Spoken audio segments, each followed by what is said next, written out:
From far away, a robot looked at his hometown. The town was small enough that silence traveled faster than sound. It was a place where front doors were left unlocked and secrets were non-existent. But that week, the town didn't just share news. It shared a heartbreak. They were mourning Timmy, a boy whose life had ended far too soon. On the third day of the wake, the silence broke. It started as a tremor in the soles of their feet. At first, the mourners dismissed it as the rumble of a passing truck, but the vibration grew rhythmic, heavy, and deliberate. Thump, thump, thump. This was no earthquake. Earthquakes don't keep time. Drawn by confusion, the townsfolk spilled out of their homes and onto the main street. They looked toward the horizon and gasped. A silhouette cut against the sun, a behemoth sprinting across the open fields with terrifying speed. "A robot!" someone screamed, the cry fracturing the air. It crashed onto the pavement, asphalt shattering under its tonnage. Yet, for all its size, it moved with strange care, avoiding the parked cars and telephone poles. It stood freezing in the town square, a sleek, terrified titan of brushed metal with eyes that glowed a piercing, clinical white. The hydraulic hiss of its joints was the only sound in the paralyzed town. Then, the machine opened its mouth, and the sound that came out brought people to their knees. "Mom? Eli, I'm home!" It was a booming sound, amplified by loudspeakers, but the cadence was unmistakable. It was a boy's voice, cracking, silly, and filled with a devastating happiness. The cognitive dissonance was nauseating. A war machine, speaking with the voice of the dead. "What a shame!" Aunt Lou stepped forward, her face twisted in anger and grief. Who dares play a prank like this on a grieving mother? Timmy is gone." The giant metal head tilted, the aperture of its eyes narrowing in what looked like confusion. "Aunt Lulu, I missed you," the crowd murmured. Nobody called her Lulu. That was a name reserved for her closest family and for the late boy. "Sick joke," a man muttered, reaching for his phone. But the robot ignored him. It began to scan the crowd, pointing a massive, finger-like manipulator at individuals. It called them by names and nicknames, reciting memories and facts no stranger could know. The suspicion in the crowd began to curdle into a terrifying hope. Could it be? Is the machine Timmy? Then a small figure broke through the wall of adults. It was Eli, her face streaked with tears, her mother trailing frantically behind her. "Eli!" the robot boomed, stepping back to avoid crushing her. "Sister dear, I missed you." Eli stopped in front of the metal giant. She looked up, her neck craning to see the monster's face. "Mom said you aren't Timmy," she shouted, her voice trembling but defiant. "You have to prove it. Only Timmy knows what I'm afraid of." The robot went still. The cooling fans in its chest whirred softly. It leaned down, lowering its massive face until it was level with the little girl. "You aren't afraid of the dark, and you aren't afraid of spiders," the robot said, its volume lowered to a whisper that still rattled the windows. "You are afraid of fake people." Eli's knees gave out.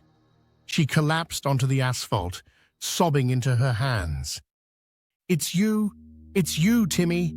The town stood in stunned suspension. The impossible had happened. The boy had returned. But the reunion was cut short by a new rhythm, the chop of rotor blades. Helicopters crested the tree line, black and aggressive, swarming the sky like angry wasps. The deafening roar snapped the town out of its stupor. A magnified voice rained down from the lead chopper. "Attention, citizens. Evacuate immediately. The entity is hostile. Run for cover.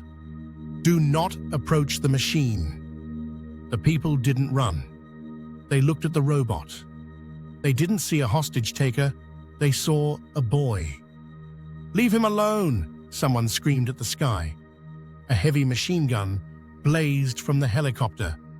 A tracer round sparked off the robot's shoulder plating. The machine didn't flinch, but it looked up, calculating. More shots fired. The crowd screamed, scattering in panic. The robot stood amidst the chaos, its processors running 1,000 simulations a second. I realized the truth. If I stay, they get hurt. "I have to go," the robot boomed. "I love you, Eli." The machine turned and bolted toward the open fields, drawing the fire away from the town. But it was a trap. As it reached the tree line, a swarm of kamikaze drones erupted from the tall grass. There was a blinding flash, a thunderous boom, and the metal giant disappeared in a cloud of fire and smoke. 3 hours later, the town was hushed, occupied by military trucks and men in hazmat suits. In a temporary command tent, a general sat across from Eli and her mother. He looked tired, removing his cap out of respect. "I need you to understand what happened," the general said softly. "This is an unbelievable story." He leaned forward. "Your son, he was brilliant. Before he passed, he befriended an experimental AI online. It helped him cope with his illness. Timmy asked for a favor. He asked the AI to map his mind, his memories, his humor, his love. He wanted a copy of himself to survive, to protect you and Eli when he was gone.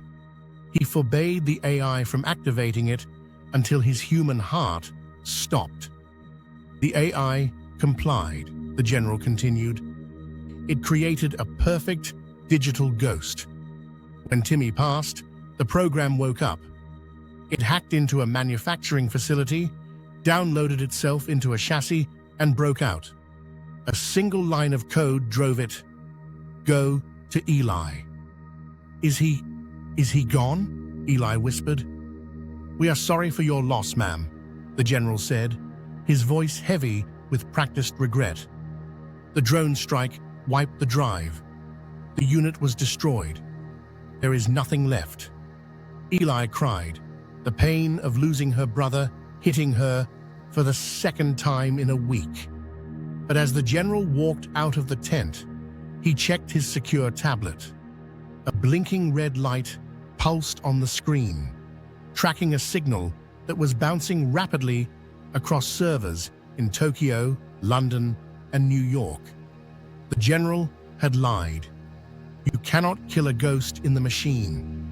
Timmy was still out there, lurking in the vast, deep web, and the military was going to hunt him down. What do you think? Share it in the comments section below. Subscribe for more. Yours, the Counselor, SFTG.